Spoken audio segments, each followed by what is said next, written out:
Hello everyone, स्वागत है आप सभी का आज एक नई क्लास में। तो जो हमारी हम टॉपिक कर रहे थे BA second year third semester से सबसे फर्स्ट चैप्टर को हम कर रहे थे, जिसमें कि हमें पढ़ना था मुगल साम्राज्य का संस्थापक बाबर। बाबर के बारे हमें पूरी डिटेल जानकारी इस चैप्टर में पढ़नी थी। तो हमने चैप्टर को ऑलरेडी 7-8 क्लासेज में पीछे कर लिया है। 7-8 क्लासेज इस टॉपिक पर मैंने आपको करवा दी है।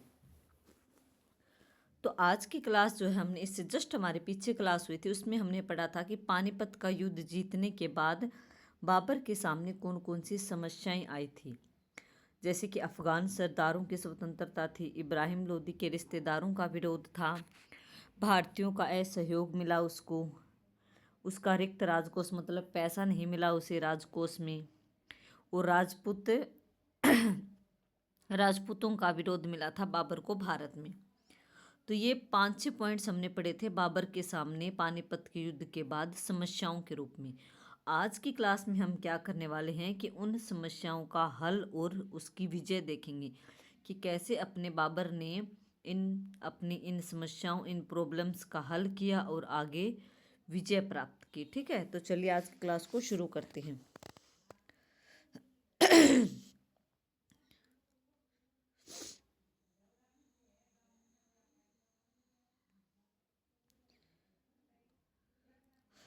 कि बाबर जो था वो समस्याओं से घबराकर हार मानने वाला व्यक्ति बिल्कुल भी नहीं था। मतलब वो प्रॉब्लम्स से डरकर बैठने वाला नहीं था। उससे पीछे अपने जीवन में बहुत स्ट्रगल किया था।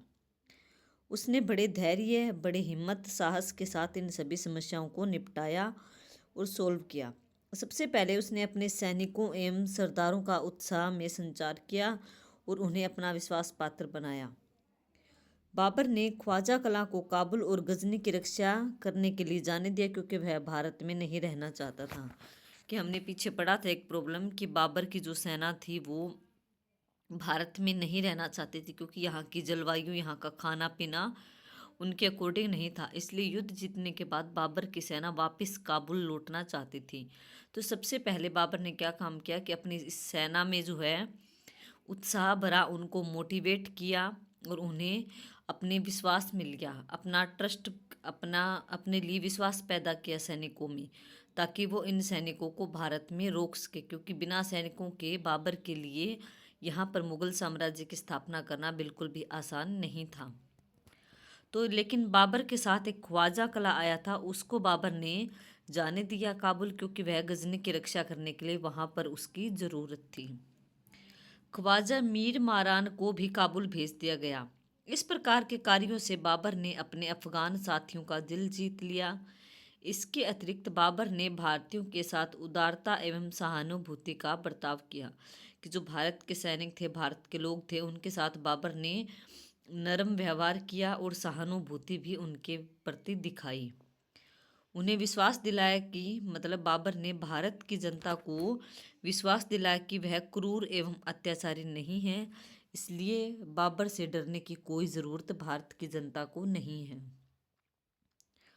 उसने अन्य अफगान सरदारों को अपने पक्ष में करने के लिए दो और रास्ते अपनाए। कि जिन अफगानों ने उसका प्रभुत्व स्वीकार कर लिया है उन्हें संरक्षण प्रदान किया। मतलब कि जिन अफगान सरदारों ने बाबर की अधीनता स्वीकार कर ली थी, उनको शरण दी, उनको अच्छा रहने के लिए स्थान दिया, खाने पीने के लिए दिया। मतलब उन पर अत्याचार नहीं किए बिल्कुल भी बाबर ने, और जागीरें भी दी जीवन यापन करने के लिए। और जो विरोध करने वाले अफगान थे, उनके विरुद्ध बाबर ने शक्ति का प्रयोग किया और उन अफगानों का उसने दबा दिया था विरोध को। इसके अलावा बाबर ने अनेक अफगानों को आदेश दिया कि वे अविजित प्रदेशों को जीत कर वहाँ शांति की स्थापना करें। बाबर के इस व्यवहार से प्रसन्न होकर शेर सूरन, अली खान मेवाती, फिरोज खान, शेख बायजीद, महमूद खान नुहानी इत्यादि अफगानों ने बाबर की अधीनता स्वीकार कर ली। इसके अलावा जिन अफगान सरदारों और राजपूतों ने बाबर का विरोध किया था, उन्हें बाबर ने शक्ति के बल पर नष्ट करने का निर्णय कर लिया था। संभल, बयाना, इटावा, धौलपुर, कन्नौज, ग्वालियर, जौनपुर पर भी बाबर ने अधिकार कर लिया था।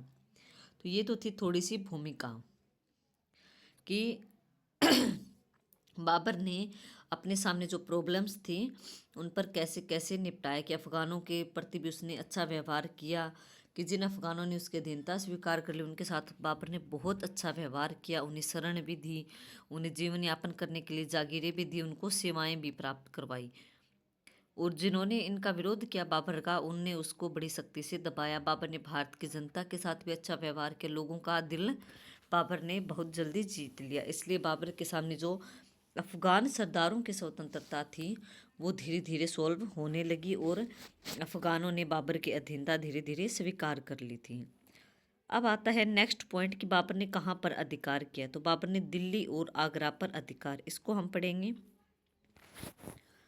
कि पानीपत की विजय के बाद बाबर ने बिना किसी विरोध के दिल्ली पर अधिकार कर लिया और इब्राहिम लोदी के खजाने को अपने कब्जे में ले लिया। कि इब्राहिम लोदी जो मारा गया था युद्ध भूमि में पानीपत के प्रथम युद्ध में, उसके खजाने पर बाबर ने अधिकार कर लिया और दिल्ली पर भी अधिकार कर लिया।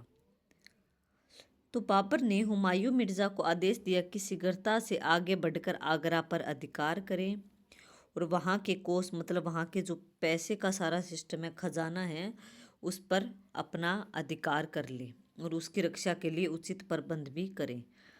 तो बाबर ने ये आदेश किसको दिया था? हुमायूं को। बाबर ने अपने बेटे हुमायूं को बोला कि तुम आगरा जाओ, आगे जल्दी से सैनिकों को लेकर, और वहाँ पर जाकर वहाँ का जो पैसा है, खजाना है, उस पर अधिकार करो और उसकी रक्षा के लिए आवश्यक सैनिकों की नियुक्ति करो।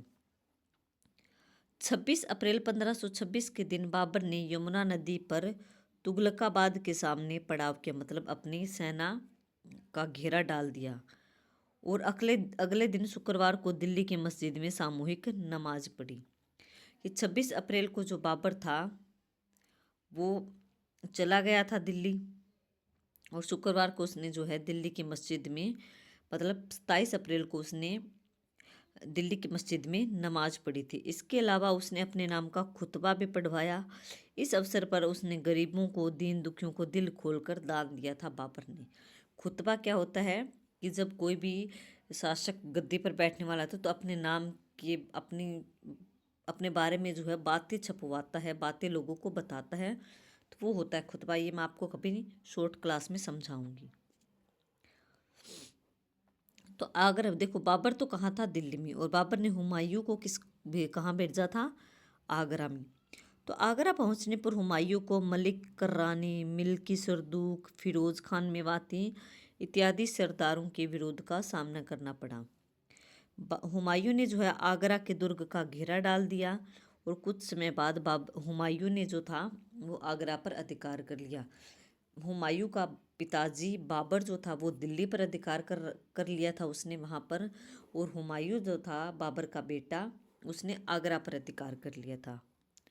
तो हुमायूं ग्वालियर के राजा विक्रमादित्य के परिवार के सदस्यों से भारी मात्रा में हुमायूं को मतलब ज्वेलरी मिली थी और बहुमूल्य वस्तुएं भी प्राप्त हुई थी, जिसमें कि कहा जाता है कि कोहिनूर हीरा नामक हीरा भी जो था हुमायूं को यहीं से मिला था।